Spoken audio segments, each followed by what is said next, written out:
Alors, s'il vous plaît, la Commission des institutions reprend ses travaux. Je demande à toutes les personnes dans la salle de bien vouloir éteindre la sonnerie de leurs appareils électroniques. Nous poursuivons les consultations particulières et auditions publiques sur le projet de loi numéro 62, loi favorisant le respect de la neutralité religieuse de l'État et visant notamment à encadrer les demandes d'accommodement religieux dans certains organismes. Nous entendrons cet après-midi les organismes suivants: la Centrale des syndicats du Québec, l'Association des garderies privées du Québec et l'Association des éducatrices en milieu familial du Québec. Nous recevons comme premier groupe la Centrale des syndicats du Québec, la présidente, Mme Louise Chabot, qui va nous présenter les gens qui l'accompagnent. Vous avez 10 minutes pour nous faire votre présentation et après, il y aura une période d'échange avec Mme la ministre et les partis d'opposition. Mme Chabot, vous la parole. Merci, Madame la ministre, Mesdames, Messieurs les parlementaires, bonjour. Merci de l'invitation. Louise Chabot, présidente de la Centrale des syndicats du Québec. Je suis accompagnée à ma droite de Nathalie Léger, avocate au service juridique de la CSQ, et de Jean-François Piché, conseiller syndical à la CSQ dans les dossiers à caractère sociopolitique. Bien, écoutez, j'espère que je sais qu'on vous a acheminé notre court mémoire hier, en espérant que vous avez pu avoir pris le temps de le regarder. Écoutez, on est devant vous aujourd'hui. Je pense que, bon, premièrement, la Centrale des syndicats du Québec, ou COSU, c'est 200 000 membres, vous le savez, qui œuvrent principalement dans les services publics, éducation, petite enfance, santé, services sociaux. Et je pense que depuis longtemps, la centrale est très énergique et très revendicatrice sur toutes les questions de la laïcité de l'État, de ses institutions et des services publics. Pour nous, c'est une condition essentielle à l'exercice des libertés. On a aussi défendu que l'école soit laïque. Vous savez qu'on a fait partie d'une large coalition en faveur de la déconfessionnalisation de nos écoles et surtout une école ouverte à tous, indépendamment des croyances ou de leur origine. On a à maintes reprises souhaité des demandes d'accommodement pour motifs religieux, que ce soit encadré par des balises claires afin que le personnel des services publics sache comment se gouverner face à de telles demandes. Bien, ces positions-là que je viens de vous dire, on les a fait dans le cadre de la commission Bouchard-Taylor. On les a aussi réitérées dans le cadre de ce qu'on a appelé la Charte des valeurs, projet de loi 60 à l'époque. Mais dans le cadre du projet mémoire, considérer que ces propositions-là tiennent toujours de principe, mais on va y aller plus particulièrement en fonction du projet de loi qui est devant nous. Ce qu'on va surtout plaider, c'est pas un jeu de mots, c'est que c'est une application concrète du projet de loi sur le terrain. Vous le verrez par notre communiqué de presse. On va dire que s'il n'y a pas concrètement une mise en application sur le terrain des principes et des balises que vous souhaitez, ça va être un projet de loi qui va être à toute fin utile et difficilement applicable. On va aussi vous parler d'abord des grands principes du projet de loi. C'est un pas intéressant dans la bonne direction parce qu'il met en place certaines balises qui permettent de favoriser le respect de la neutralité religieuse de l'État. On est aussi en accord avec un principe dans le projet de loi que tant le personnel que ceux qui reçoivent des services doivent le faire à visage découvert. Mais on pense que le projet de loi ne va pas assez loin, au sens, et on pourra en discuter, qu'il faudrait, à notre avis, que le projet prône un État laïque et pas juste un État neutre au plan de la religion. Pour nous, c'est beaucoup plus large que la simple neutralité de l'État. Et en même temps, on croit aussi que l'égalité homme-femme doit être un principe qui est enchâssé dans la Charte. Fait qu'on aura 2 recommandations: modifier le préambule de la Charte pour y inscrire le caractère laïque de l'État québécois et de même que l'égalité entre les femmes et les hommes, et de modifier l'article 1 du projet de loi pour remplacer considérant la neutralité par considérant la laïcité. Au niveau des accommodements religieux, vos articles 10 et 11 du projet de loi, on les trouve acceptables parce que pour plusieurs d'entre elles, c'est déjà considéré comme par les tribunaux qui sont chargés de traiter de ces questions-là. Par contre, particulièrement l'article 11, le 4e et le 5e alinéa du paragraphe 1 de cet article-là, on pense que la formulation est un peu différente des critères notamment utilisés, particulièrement quand on parle d'une contrepartie ou de l'obligation d'équité. Les questions qu'on vous pose, c'est qu'arrive-t-il s'il n'y a pas de contrepartie possible à l'accommodement et comment on traite des questions d'équité au regard des conditions de travail. Ça, pour nous, la formulation est différente et elle mérite vraiment d'être clarifiée. Aussi, le projet de loi 10, on stipule que c'est le membre du personnel d'un organisme qui doit traiter les demandes d'accommodement. Mais ce qu'on vous dit, c'est que c'est vrai que souvent, si je prends l'éducation, ça va être une enseignante ou un enseignant qui va être appelé à faire ça. Mais en même temps, il y a des limites au personnel de la connaissance du droit, de la connaissance jurisprudentielle, de la connaissance peut-être plus juridique de ça. Fait qu'on dit, c'est là qu'on dit où il faut absolument, ça prend une politique de mise en œuvre pour que les employés soient en mesure de répondre à un accommodement. Il faut absolument que les institutions et les organismes visés définissent clairement des politiques de mise en application nécessaires. Et vous retrouverez à l'annexe 1 de notre mémoire quelques principes de mise en application. Mais ça, pour nous, c'est essentiel. Sinon, c'est du cas par cas, c'est au jugement du personnel, puis c'est souvent un lourd fardeau d'avoir à le faire. Puis il y a des exemples concrets, là, des exemples qui reviennent régulièrement. Fête de l'Halloween prochainement. Comment on accommode un élève ou un parent d'élève qui nous demande de l'exclure en raison de sa religion? Fait que quelle balise qu'on se donne, c'est un peu ça qu'on vous dit. Ça prend des politiques d'organismes visés pour aider le personnel, pour soutenir le personnel dans l'application des accommodements religieux. C'est pour ça que la recommandation 3 va vous demander d'ajouter des éléments d'une politique de mise en œuvre et avec respect, parce qu'il y a eu des avancées. La politique, celle sur la Charte des valeurs en prévoyait en termes de politique en mise en œuvre, fait qu'on pourrait s'en inspirer. Sur l'interdiction de port de signes religieux par les agents de l'État, ben là, on comprend de votre projet de loi que sur le port ou l'interdiction ou la permission de porter des signes ostentatoires, vous n'allez pas jusque-là. Même le projet de loi va en deçà de nous, ce qu'on avait qualifié comme consensus convenu à l'époque de cette vaste consultation sur Bouchard-Taylor, qu'au moins les membres en autorité qui ont vraiment une autorité sur les citoyennes et les citoyens, comme les juges, comme les agents de la paix, comme, vous savez, on avait ciblé déjà un groupe de personnes où on pouvait interdire le port de signes ostentatoires. Dans la Charte des valeurs, c'est allé beaucoup plus loin. D'ailleurs, ça a fait un large débat qu'on peut qualifier, mais en tout cas, ça a eu l'intérêt de faire un large débat sur la question. On était dans des questions de laïcité. À la CSQ, une large consultation de nos membres. On fait rarement ça, mais comme le débat était il fallait faire le débat de façon large et on est arrivé avec un résultat. À ce moment-là, à 70%, suite à une large consultation, pas juste des instances des membres sur le terrain, qu'on devait interdire le port des signes religieux ostentatoires, qui était pour nous en cohérence quand on prône la laïcité de l'État. Fait qu'on voit ici qu'il n'y en est nullement mention. On ne vous fait pas de recommandation, mais c'est un autre élément où on vous dit qu'on aurait pu aller plus loin sur ces questions-là. Sur les demandes d'accommodement pour motifs religieux d'un élève,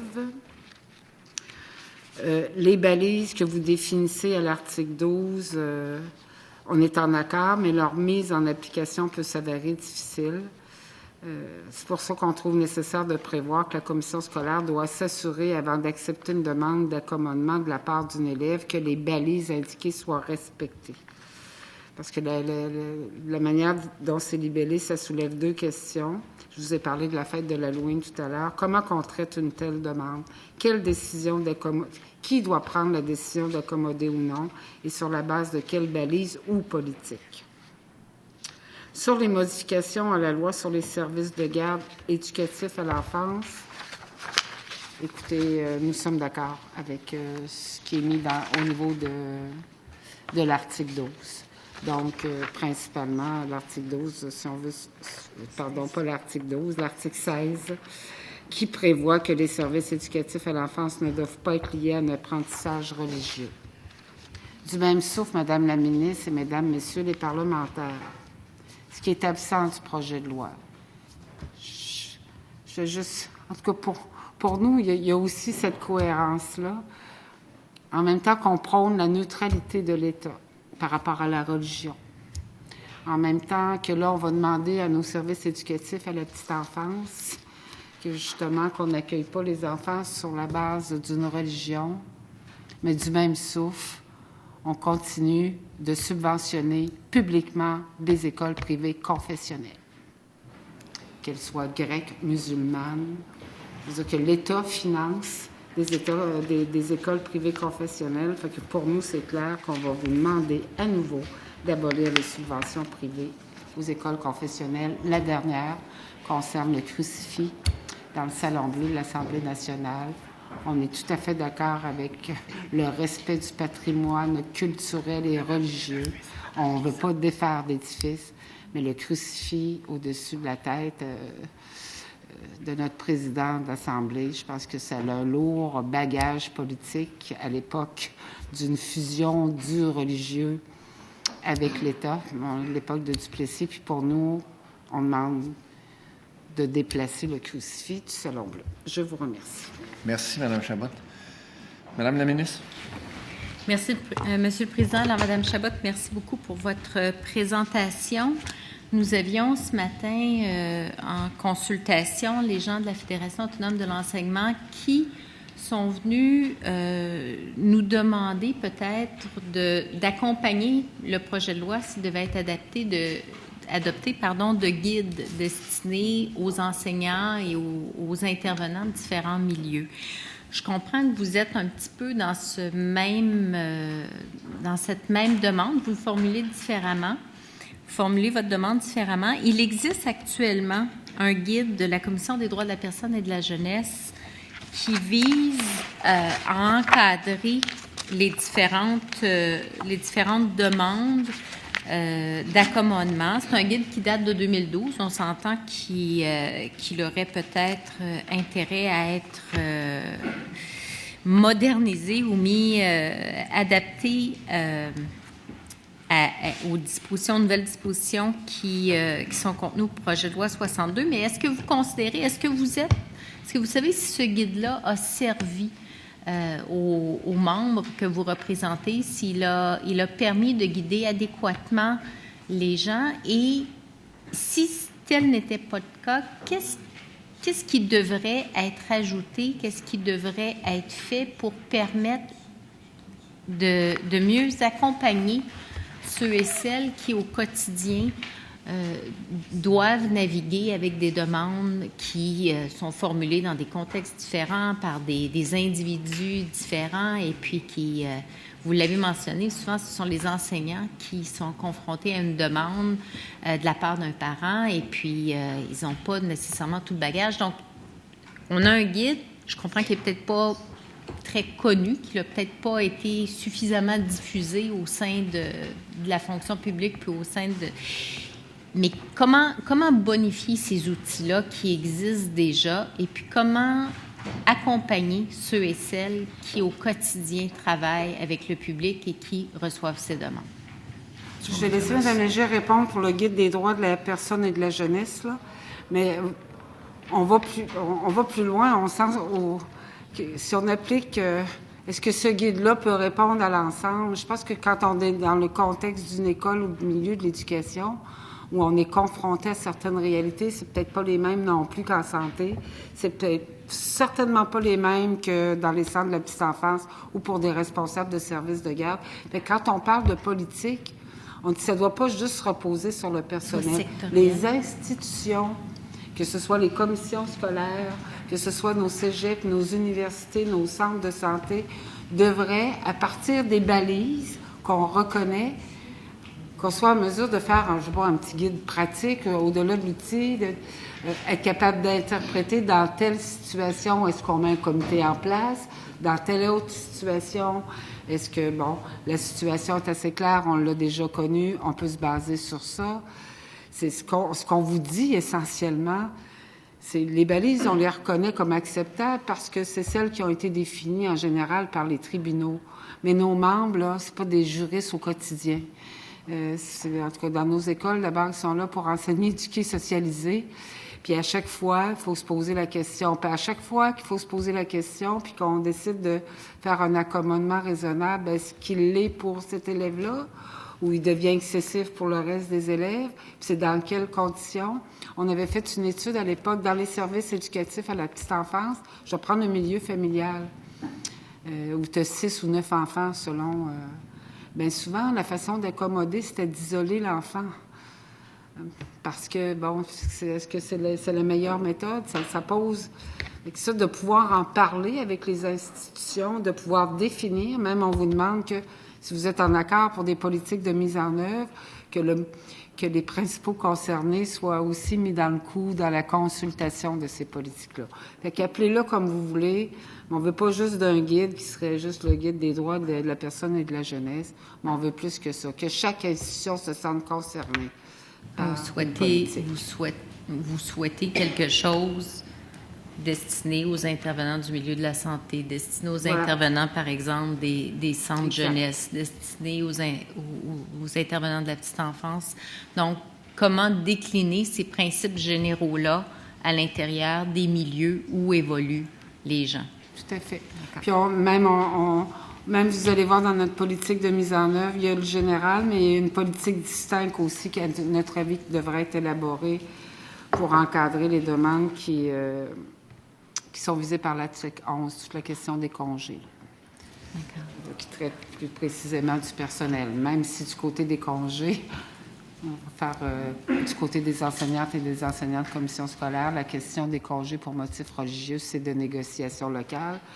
Bon, fait que déjà, il y a une réponse dans ces cas-là, mais dans plusieurs autres cas, sur la question des horaires ou des absences, l'article 11, ça, je pense que ça va demander une politique particulière. Peux-tu compléter pour le... Madame Léger? Merci. Par rapport au guide qui a été mis en place par la Commission des droits de la personne, c'est pas un guide qui est couramment utilisé dans nos milieux. Je pense que le principal défaut de ce guide-là, c'est justement d'être un guide extrêmement général qui répond pas aux particularités de chacun des milieux, d'où ce qu'on demande, c'est-à-dire d'avoir des éléments qui sont beaucoup plus près, des besoins d'accommodement, parce qu'ils ne seront pas les mêmes selon les secteurs d'activité, mais aussi des réponses qu'on peut apporter à ces secteurs-là. Autant au niveau des demandes qui proviennent des citoyens au sens large, que ce soit des élèves ou leurs parents, que ce soit des bénéficiaires ou de leur famille dans le secteur de la santé. On va avoir des besoins d'accommodement et des façons d'accommoder qui ne sont pas du tout applicables d'un secteur à l'autre. Et puis les critères qui sont là demeurent intéressants parce que ce sont les critères de base, mais ils ne peuvent pas se mettre en œuvre de la même façon dans chacun des secteurs. Il y a probablement à bâtir sur ce guide-là et il pourrait y avoir un travail qui serait fait pour le conjoint avec la commission pour pouvoir décliner les recherches qu'ils ont faites parce qu'on sait qu'ils en ont quand même fait plusieurs à ce niveau-là. Mais ce n'est pas un outil qui est couramment utilisé, à notre connaissance, du moins, dans le secteur. Puis le personnel se sentirait soutenu, hein? Il n'y aurait pas jugé seul, là. On comprend que les demandes d'accommodement sont difficilement prévisibles en ce sens qu'elles sont variées, elles sont variables aussi en fonction du milieu où évolue le personnel, où est située la CPE, où est située l'école.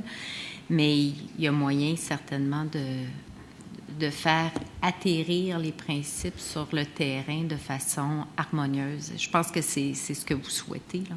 Mais surtout applicable. C'est essentiel dans notre propos.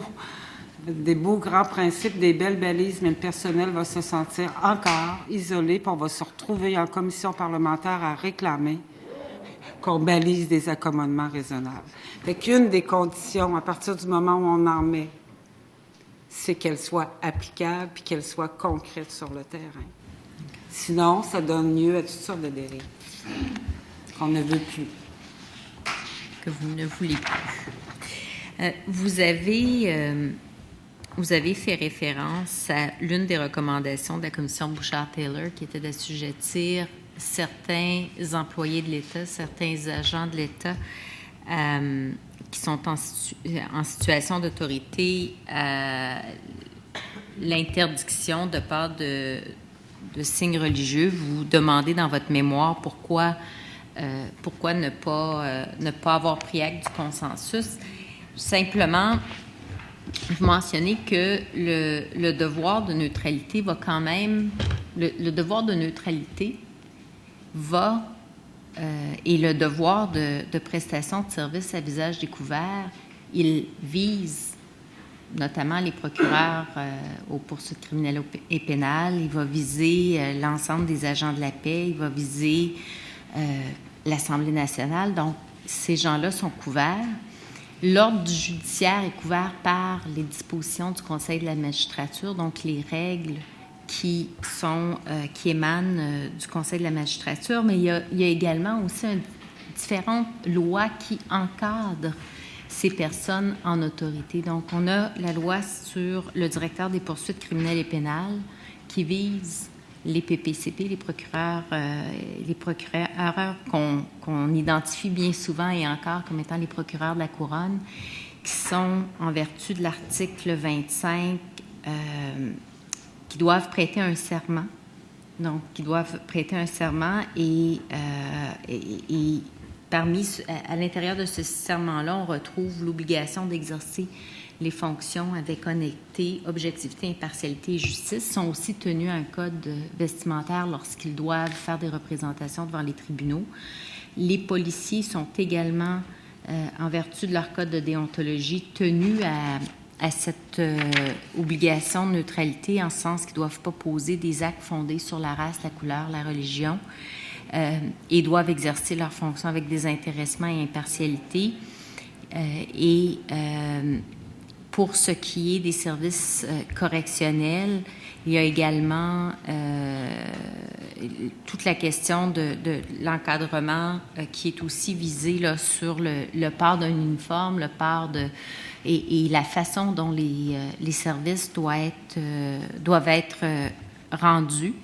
Donc, à notre avis, tous ces guides et ces balises viennent encadrer la façon dont la prestation de service est offerte par ces personnes en autorité et donc n'ont pas nécessairement à être visées par le projet de loi et l'interdiction de part de signes religieux parce qu'ils sont déjà encadrés de par les règles qui balisent leurs fonctions. Donc, je souhaitais répondre à votre interrogation là-dessus. Pardon? Il me reste seulement que 3 minutes. J'aimerais vous entendre parce que vous faites une proposition. On a différentes propositions. Vous souhaitez inclure dans le préambule de la charte le principe de la laïcité, l'égalité, le principe de l'égalité homme-femme, qui est par contre reconnu à l'intérieur de la charte, qui a fait l'objet d'un amendement, d'une modification législative en 2008 pour y inclure de façon très spécifique l'importance de l'égalité homme-femme. Mais j'aimerais vous entendre sur cette recommandation que vous formulez, qui est de modifier le préambule de la Charte des droits et libertés.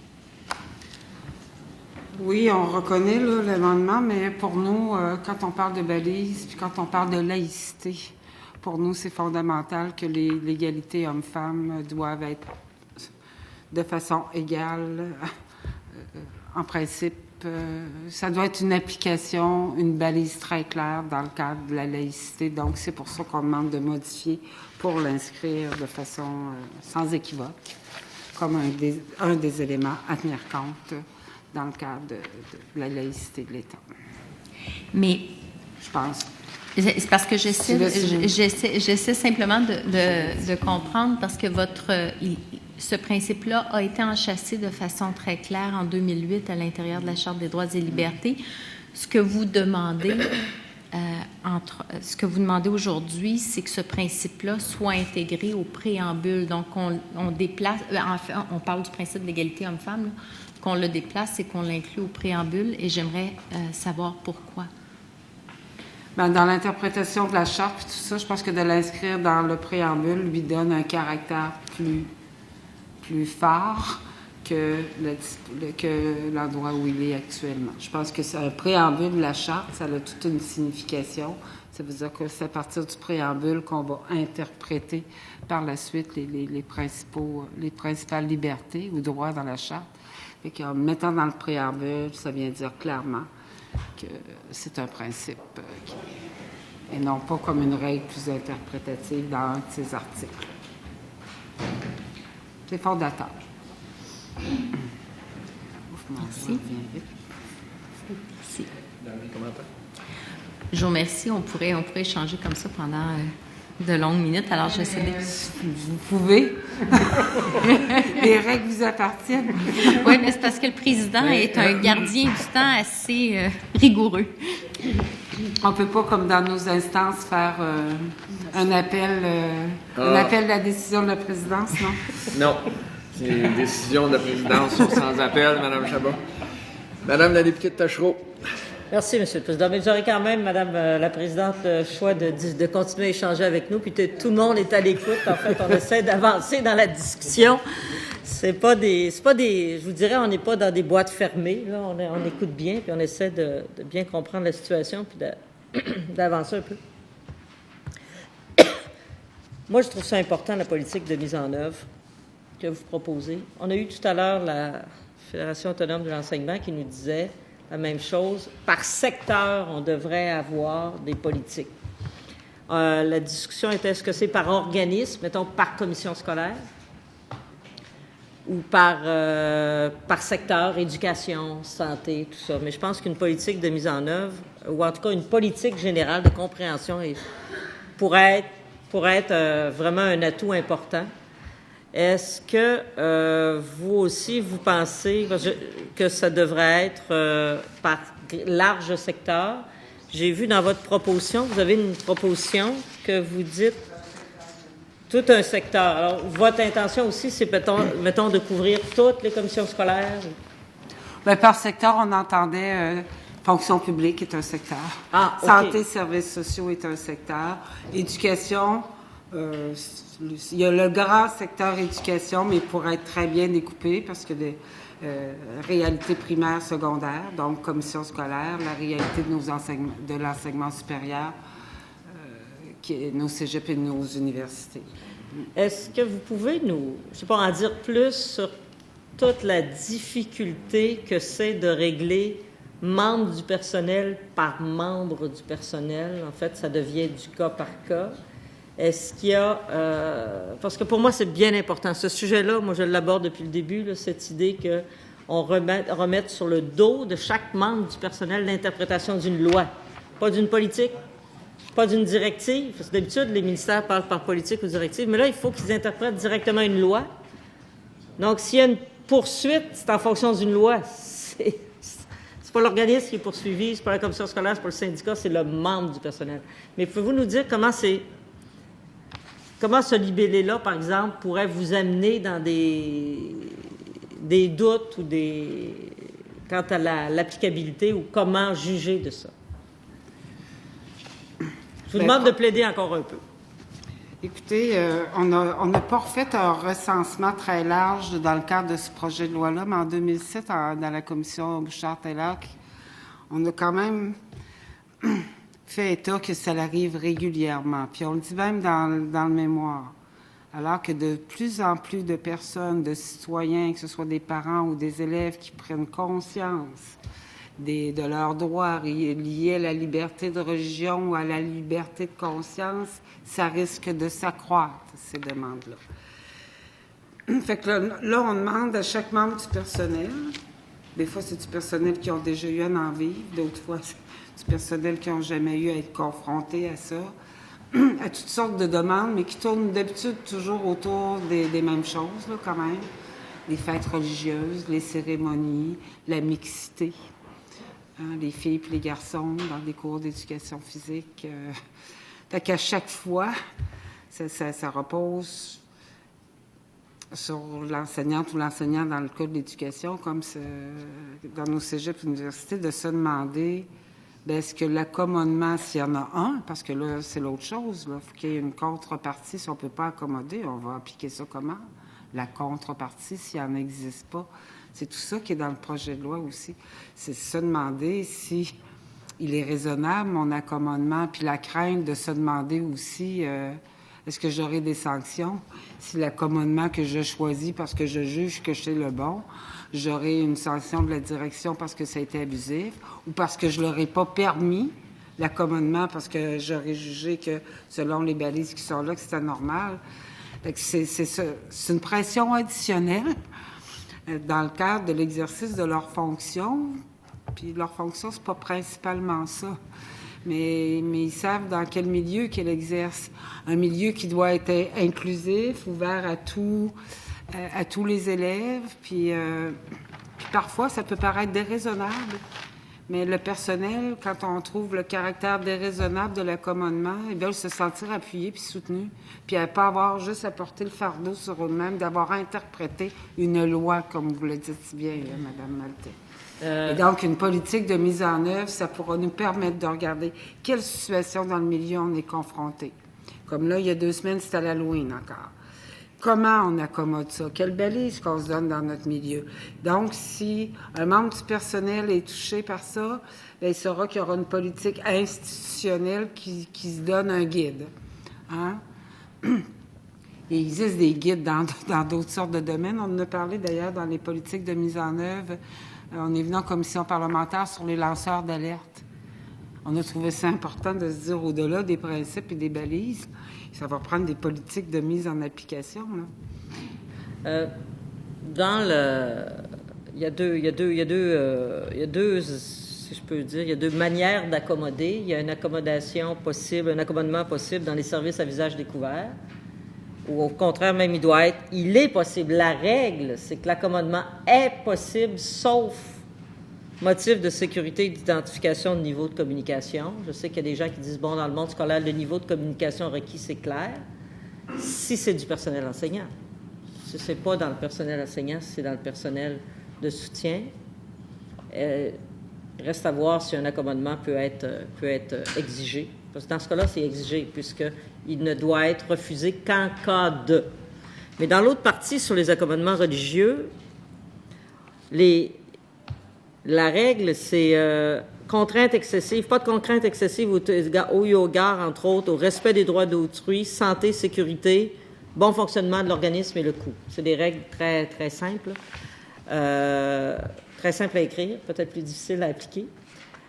Je sais qu'il y a un exemple d'une étudiante qui a refusé d'enlever son voile pendant un examen parce qu'elle avait des écouteurs. Le professeur voulait vérifier qu'il n'y avait pas d'écouteurs dans les oreilles, puis il faisait le même traitement à tout le monde, mais la jeune femme a décidé de ne pas enlever son voile. Est-ce que les règles actuelles vous permettent ou sont assez claires pour un membre du personnel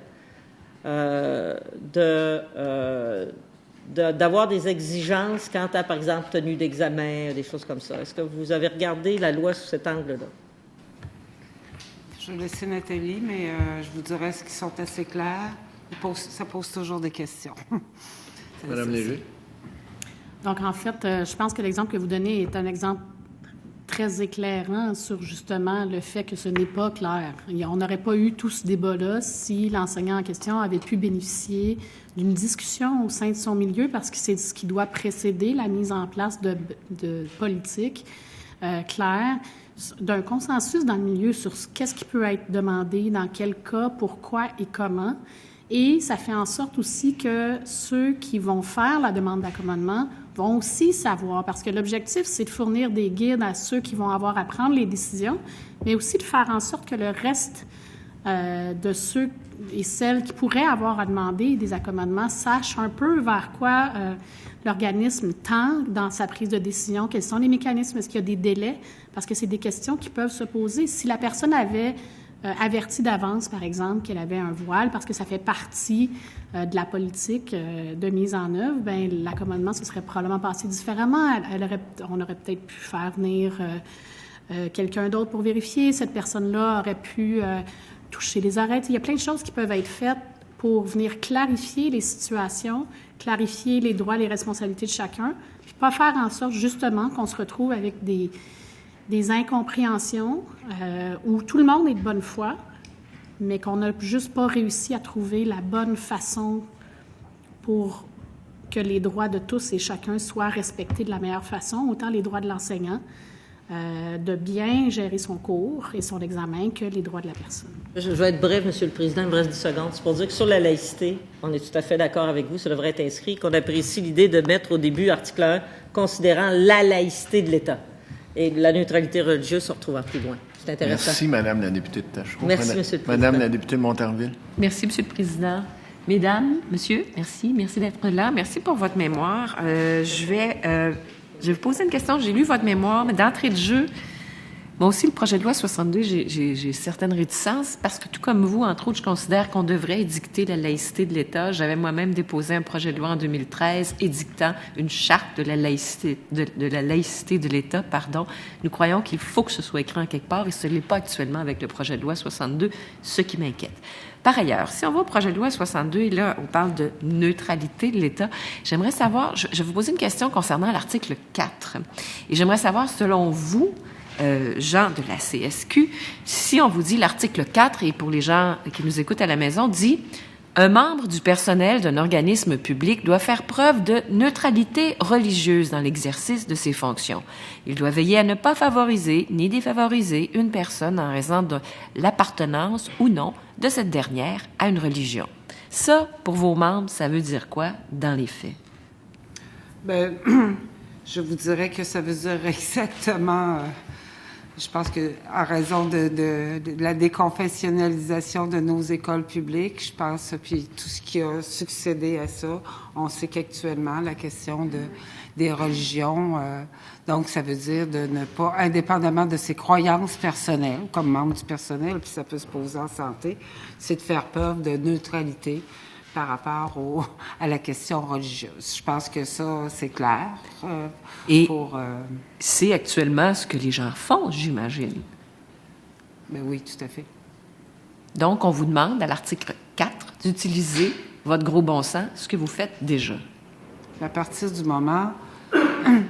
à partir du moment où les écoles publiques ont un caractère particulier, par contre, il y a dans d'autres écoles que c'est pas comme ça qu'on le fait, mais la neutralité religieuse, ça veut dire que pour un membre du personnel, s'abstenir, puis c'est vrai en santé, là, par ses croyances profondes, de venir soit favoriser ce qu'elle représente en termes de religion ou défavoriser une autre religion. Là. Fait que nos membres, c'est comme ça qu'ils le traduisent dans les faits, que ce soit... Je pense que c'est...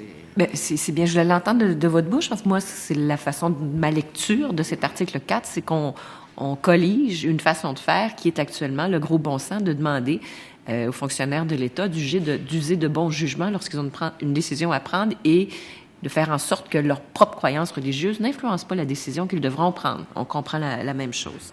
Par ailleurs, il y a un article qui est paru ce matin dans Le Devoir. Vos collègues de la FAE sont cités, vous-même, et on y lit « La Centrale des syndicats du Québec et la FAE invitent le gouvernement libéral à préciser les conditions d'octroi d'accommodement religieux, à défaut de quoi le projet de loi 62 s'avérera pratiquement inutilisable selon la CSQ. » J'aimerais vous entendre commenter là-dessus. S'il n'y a pas de modification, inutilisable, pourquoi? Principalement, ce qu'on vient de débattre, là, des politiques de mise en œuvre, des articles 10, 11 et 12 qu'on vient codifier en termes de balises. C'est pour nous, de toute façon, on va se retrouver, c'est comme je le disais, dans la même situation, pour le membre du personnel, au-delà que ce qu'ils se font déjà, d'être neutre au plan de la religion dans leur pratique, mais il demeure que ça va être, c'est à eux, c'est pas la direction là, qu'on va voir, c'est à eux de gérer à tous les jours le quotidien de l'application de ça, puis pour nous, ça va être si le projet de loi reste comme ça, sans politique de mise en œuvre, puis que c'est juste des principes là, qu'on connaît, codifiés dans la jurisprudence, ben ça va rester encore lettre morte, puis on va avoir encore des difficultés, parce que le projet de loi aussi, on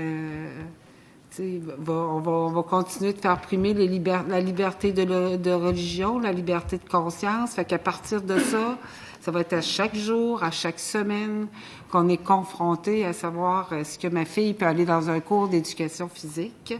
Est-ce qu'il y a des situations beaucoup plus déplorables? Est-ce que j'ai besoin d'écouteurs parce que ma religion m'interdit d'écouter de la musique? C'est tout ça qui est... Il faut aller plus loin dans les politiques de mise en œuvre. Il faut définir ce que c'est un accommodement raisonnable. Qu'est-ce qui est raisonnable? Et d'où le fait de dire on va pas assez loin non plus dans le projet de loi. Faut oser parler de laïcité.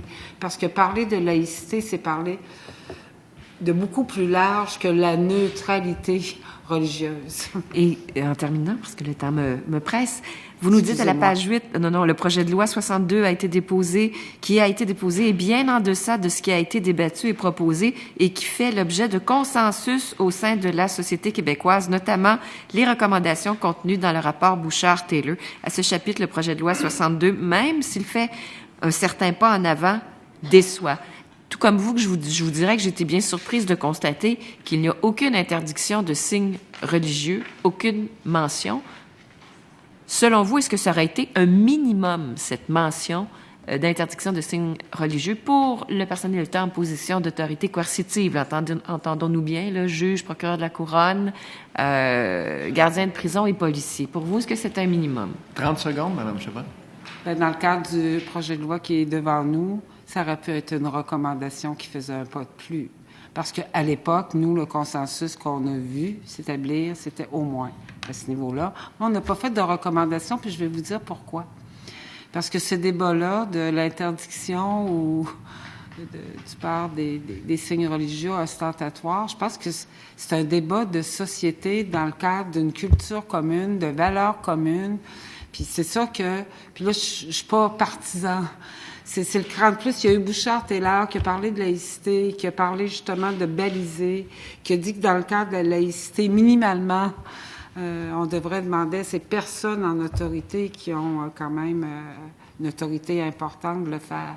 La Charte des valeurs est allée un peu plus loin avec le débat que ça l'a conduit, mais je pense que comme société plurielle qui accueille tout le monde, on doit être capable d'aller un peu plus loin, mais ça appartient aux élus, ça appartient aux parlementaires, ça appartient au gouvernement de faire ça. Et ça appartient à la présidence de vous remercier, Mme Louise Chabot, Mme Nathalie Léger et M. Jean-François Piché, représentant la Centrale des syndicats du Québec. Je suspends quelques minutes le temps de demander à l'Association des garderies privées du Québec de bien vouloir s'avancer.